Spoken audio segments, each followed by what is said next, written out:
તું જ સંગ કોઈ વૈષ્ણવ થાય તો તું વૈષ્ણવ સાચો. તારા સંગનો રંગ ન લાગે ત્યાં સુધી તું કાચો. આપના ઘરે આવી બા તો આપે મને વૈષ્ણવ કરી. હું અહીંયા આવી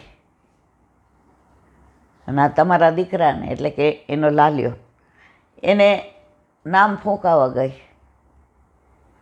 તો ગુરુદેવે ઠાકોરજી પધરાવી દીધા. આપણે સખરી બપોર સુધી ધરીએ.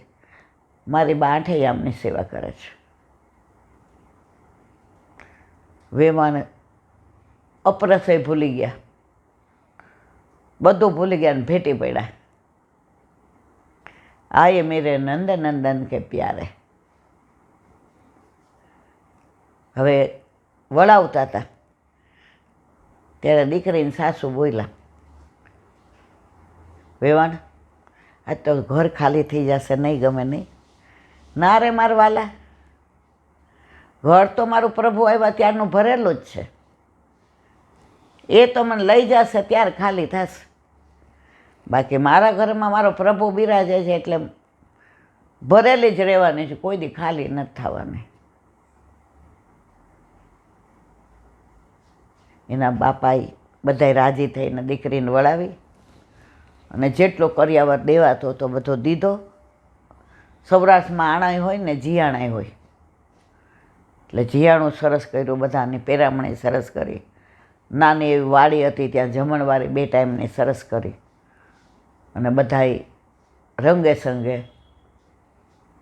ત્યારે એની બાઈએ એક વાક્ય સરસ કીધું, વેવાણ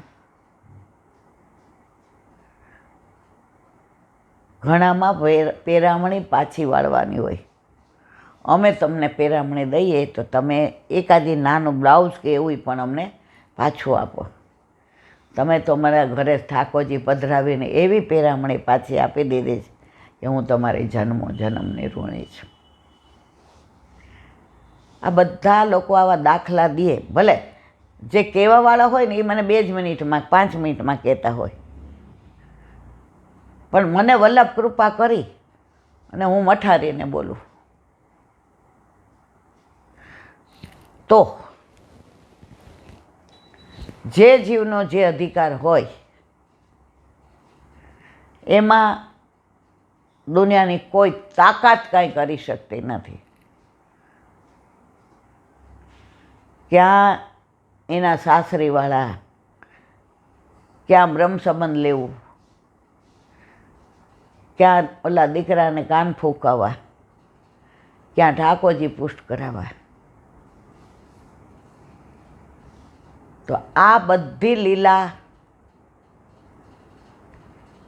ઠાકોરજીનું નક્કી જ છે, વલ્લભનું નક્કી જ છે.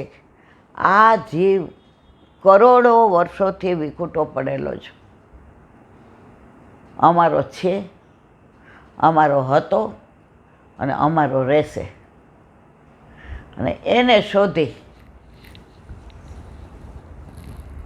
અને વલ્લભ એનો હાથ ગોવર્ધનનાથજીના હાથમાં સોંપી દે છે. મારા વાલા, તમને બધી સગવડતા મળે છે, બધી વ્યવસ્થા છે. ઘણાનું કહું ખાલી દૂધ મિશ્રી ના કરાવો શરૂઆતમાં, પણ એલા બેન એ સવારે મેળ ન પડે. એનો અધિકાર જ નથી. ક્યાંથી મેળ પડે? મેળ કોનો પડે? જેનો અધિકાર હોય એને. અધિકાર નથી. ગુરુદેવ આપવા તૈયાર છે, પણ તમારે હાથ જ આમ નથી કરવો. અને અત્યારે તો બાળકોની એટલી કૃપા છે આપણા ઉપર કે અત્યારે શહેરમાં કંઈ અપરસ ચાલે છે. ના એ ધોઈને ચોખ્ખા કપડાં પહેરો, જે તમે બનાવો એ ધરીને લ્યો, બસ. 3 વસ્તુની અપરસ. તમારો હાથ એઠા માંડી જાય તો ખાસા કરવાનો. લેટ્રિન જાઓ તો કપડાં બદલાવીને નાહી લેવાનું. અને ટાઈમમાં હો તો 4 દિવસ પાડવાનો. હવે આમાં ક્યાં નડ્યા તમને ઠાકોરજી? પણ છતાંય તમને કેમ નથી ગમતું કરાવવા પોસ્ટ? તમારે ગળા બંધણી થઈ જાય, ચારે બાજુ ભટકવાનું બંધ થઈ જાય. એક મિનિટ, હું એક એવા વૈષ્ણવને ઓળખું છું જેના ઘરે નહીં તો 40-50 વર્ષથી ઠાકોરજી બિરાજે છે અને સખડી ધરે છે. એ કોઈ દિવસ એમ ન કહે કે મારા ઘર ઠાકોરજી બિરાજે છે એટલે હું નહીં આવું. કોઈ એને ફોન કરે કે તપેલી છે આવજો, હા મારા વાલા. કોઈ ફોન કરે કે આજે આ મનોરથ છે, ઘરે જ બધું કરવાનું છે, આવજો, હા મારા વાલા. મને યાદ નથી કે કોઈ દિવસ સવારે પ્રસાદ લેવા આવ્યા હોય. આમ તો 99.9% મેં એમને ક્યાંય જોયા જ નથી. તો શરૂઆતમાં ઠાકોરજી પુશ કરાવ્યા એટલે આપણે વલ્લભની કાનેથી દાલ બાટી આરોગવા માંડ્યા. તો મેં એમને પૂછ્યું, મેં તો વિલાસબેન કેમ ક્યાંય નથી જતા? તો હૈસા હસી એટલે અડધો જવાબ આવી ગયો. હવે હમણાં મને એકવાર મળ્યા, એમ કે તું કેમ ક્યાંય નથી જતી? હવે તને એનો જવાબ મળી ગયો. આપણા ઠાકોરજીનું અધરામૃત કોરનું છોડી આપણે જવાનું હોય બીજે,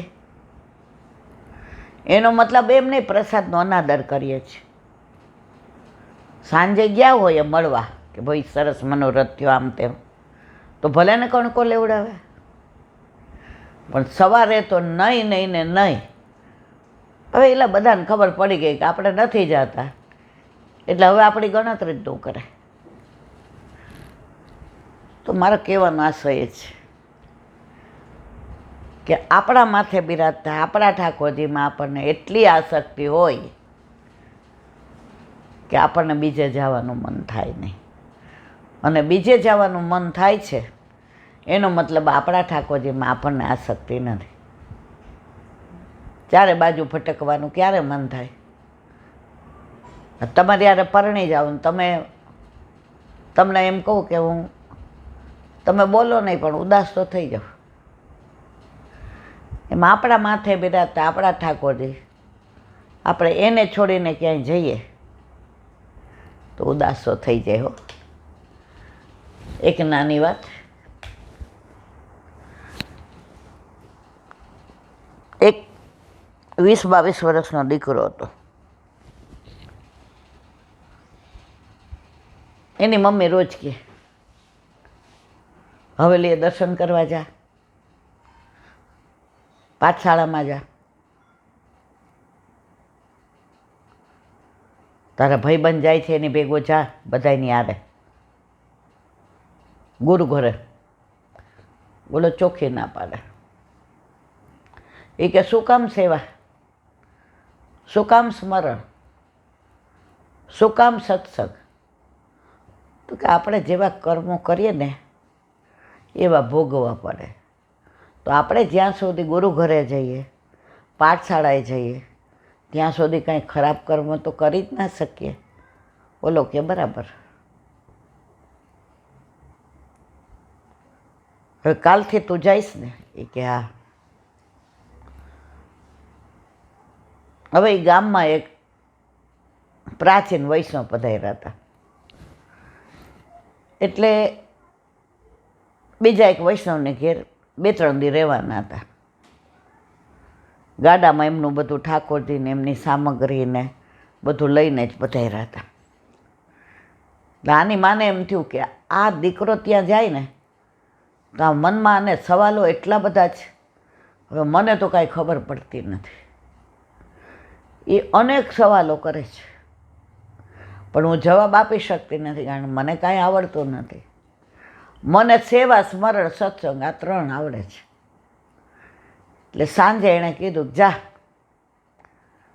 નર્મદા બાના ઘરે મહેમાન આવ્યા છે ને, એ બાની યાર તારે જે પ્રશ્ન હોય ને એ પૂછજે. એ કે પછી એ તારી જેમ ગરમ થશે તો? એ કે વૈષ્ણવ ગરમ થાય એવા નથી, તારી માને આવડે નહીં ને એટલે ગરમ થાય. એને આવડે ને એટલે ગરમ ન થાય. ત્યાં આવ્યો બા ભાગવત સ્મરણ. હા વાવ, તું લીલીન છોકરો છે? એ કે હા. ધનંજય ને તારું નામ? હા. આવ બટા આવ. એ કે બા હું થોડોક મૂંઝાવું છું. એ કે દુનિયામાં આવ્યા એ બધા મૂંઝાયેલા જ છે, કોઈક થોડું ને કોઈ ઓછું. અમે એને આત્મીયતા લાગી એમની હારે, એ બાની હારે. અને આ લીલીબેનને કહ્યું હતું તું ન આવતી ભેગી, તું હો ને તો એને સંકોચ થાય.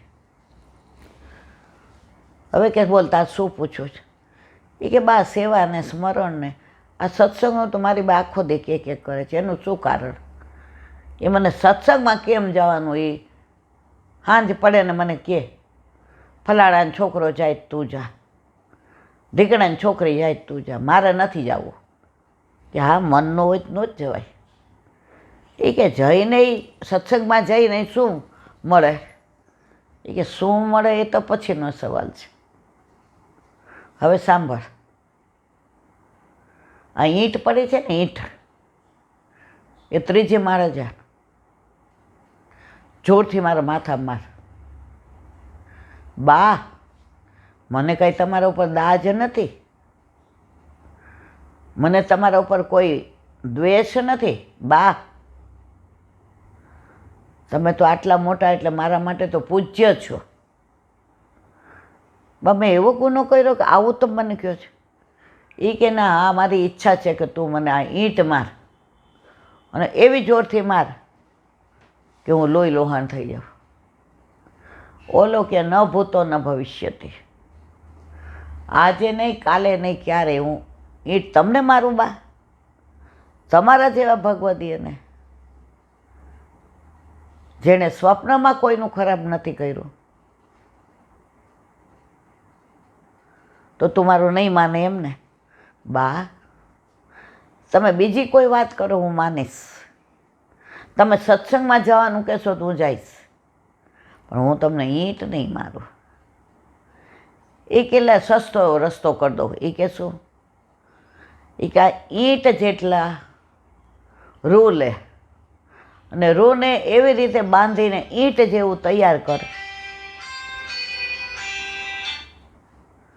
કે ત્રીજે માળે જઈ અને મને માર. ઓલો કે એમ કરું? એ કે કા ઈંટ મારવાની ના પાડી અને આ રૂની ઈંટ બનાવી એની હા પાડસ? એ કે બા ઓલી ઈંટ તો વાગે ને તો લોહી લોહાણ થઈ જાય ને માણસ મરી જાય, આ ઈંટથી તો કાંઈ ન થાય. રૂની ઈંટ હોય એને હૂંક થાય.